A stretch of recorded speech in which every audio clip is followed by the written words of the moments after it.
Hey everyone, Mike here, back to Homesteading Off Grid. I'm going to talk about an update on my drama video, and since I'm going to do that, I'm going to go ahead and show you what I've gotten done this morning, if I can get out of the house.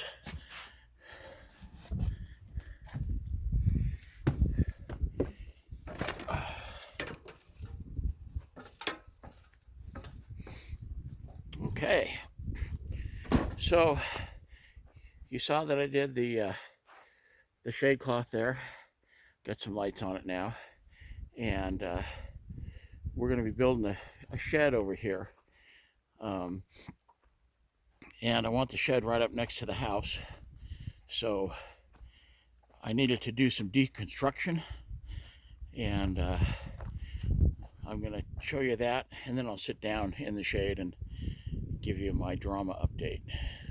Okay, so all this was cinder block, and I didn't cement it in. It's just stacked. I spent a lot of time getting them all level a couple of years ago. I've removed all these blocks. I did it over a couple of days because I'm old, and then I did this part here. This was our little mini deck with steps going off that way. They will return to that. I'll build something new, but for temporarily, this is what we have right here. Kind of like a normal RV. I got to clean up from all the evidence of mice and stuff, but the problem was the little mini deck came out just a little bit past this wall right here, and I needed to shrink it up by a few inches, and so the new deck and steps coming down will be somewhat narrower. What I did today is not enough for a video in its own, but I thought that I would go ahead and show you this, and then I'm going to go sit down and talk about how my health is doing. Okay, here I am sitting in the shade.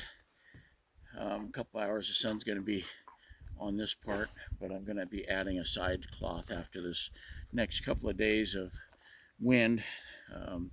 Hopefully it's not causing too much problem on the little mic I have here. I think I got it fixed to where you can actually hear me now. Let me know in the comments below if you still can't hear me very well. I do as much as I can on the editing, but it all starts here, and it needs to be loud enough that I don't have to do crazy things on the program.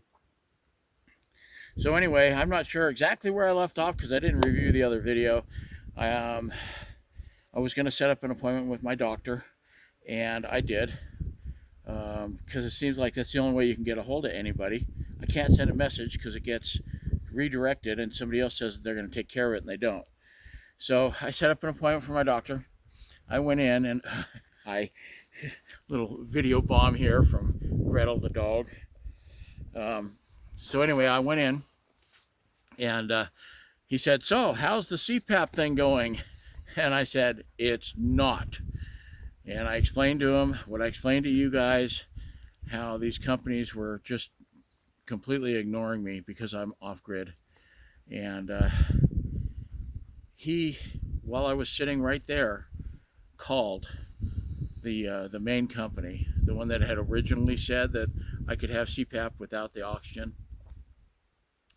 and that's true. He got a hold of the manager or whatever, and they said, well, as long as he understands he can't have the oxygen, because they don't, even though they sell the smaller kits for travel, they don't put them out with a Medicare thing, apparently. And although I watched people walk in and out when I went in there with liquid oxygen, apparently they don't do that either, for me. But the problem was the second company, who to this date has never contacted me to set up any kind of a program at all to get me on it. So anyway, he called them directly, talked to the manager. They were supposed to call the next day. They didn't. But I called the day after that, and they apologized for that. They apologized for all the communication errors. They were very gracious, set me up an appointment. I went in, talked to a fellow named Brandon, and they set me up. We went through all the stuff. Brandon was great, and we got through all that, picked up the equipment, brought it home. I've been using it now for about 2 weeks, and I had some previous experience because my brother gave me an old unit.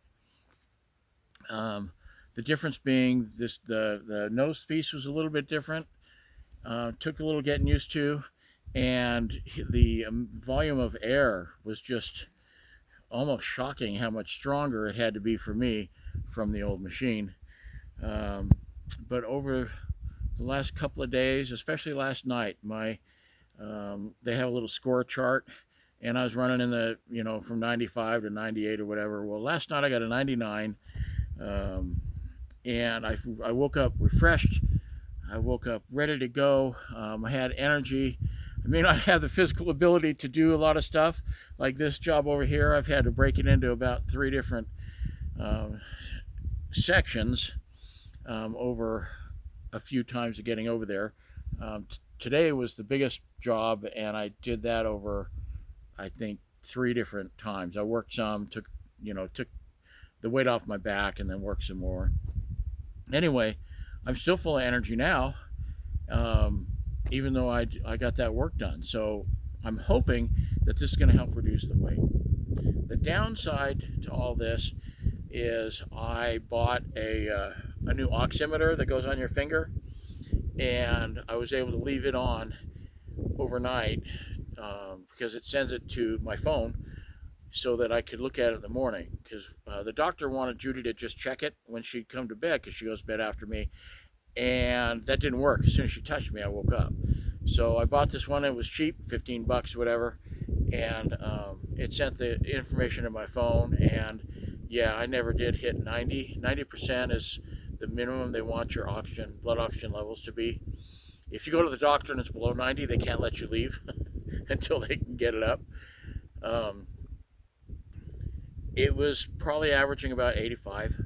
It never went down to 68 like they had on the sleep test night, but it is averaging about 85.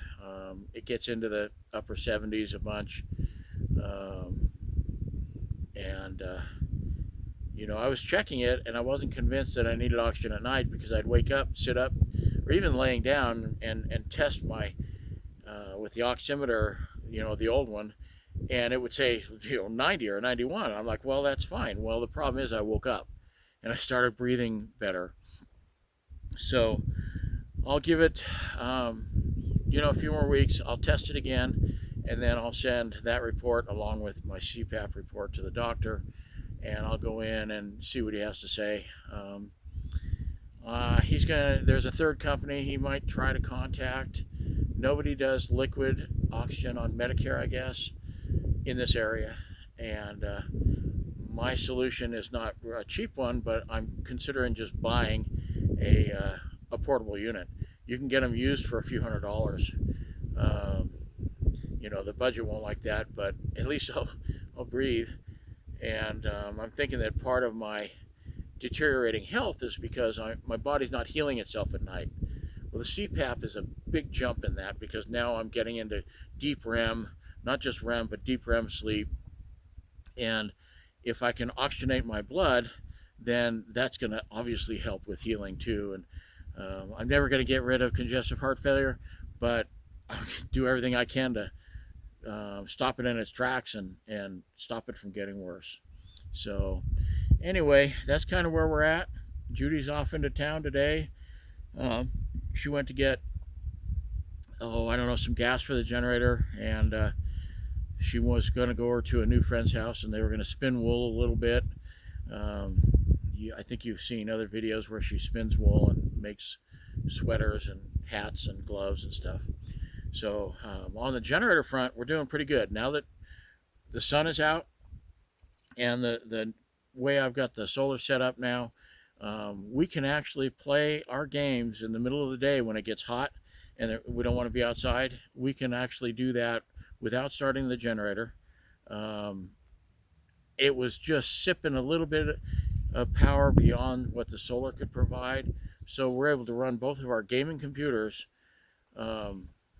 off the solar, you know, and so when summer gets here, we'll probably be playing in the afternoon instead of the evening, and we don't have to run generator at all then. That's the only reason we need it. That, and when we have bad weather for multiple days. So that's kind of an update there. So I will try to do another video in the next week or so. We're also talking about doing another live stream. I want to do content that you all want to see, along with stuff for the kids once we're gone, of course, was the original idea of this video log. But I'm not going to just do a day in the life and have you follow me around. I think it's boring. I think it's better if I have projects. Let me know in the comments, though, if you want to see a day in the life. We'll just kind of walk around with the camera and show you what we do. Because we're older, there's a lot of downtime. Or if you like what you see, and like I'm going to do an easy, quick wine video.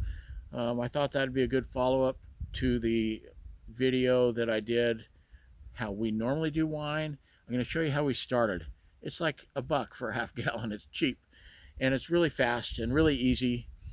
Of course, we're going to do when we have garden stuff to show you, and like when I put my grape arbor up and plant the grapes, the whole shed, that's going to be, I think I figured about 11 by 17. I know it's a weird size, but we have to be under 200 square feet, and the material we're using comes out to about 17 foot long. So we had to go from 12 back to 11 to be under the square footage. So come along with us. Like, subscribe, leave a comment below. You know, even like I said in the last video, if you didn't like it, if there's something that you think I need to change, like you don't like my new fancy hat, let me know in the comments. That includes you too, Buddy, my brother Buddy. He watches these videos. Hi, Bud. Hi, Kathy. Leave a comment for me. YouTube likes that. And I'll get back to you soon. I'm doing, what does he call it? A Michigan goodbye. That's what Mike at Cheap Off Grid Living calls it when he keeps going on and on instead of ending a video.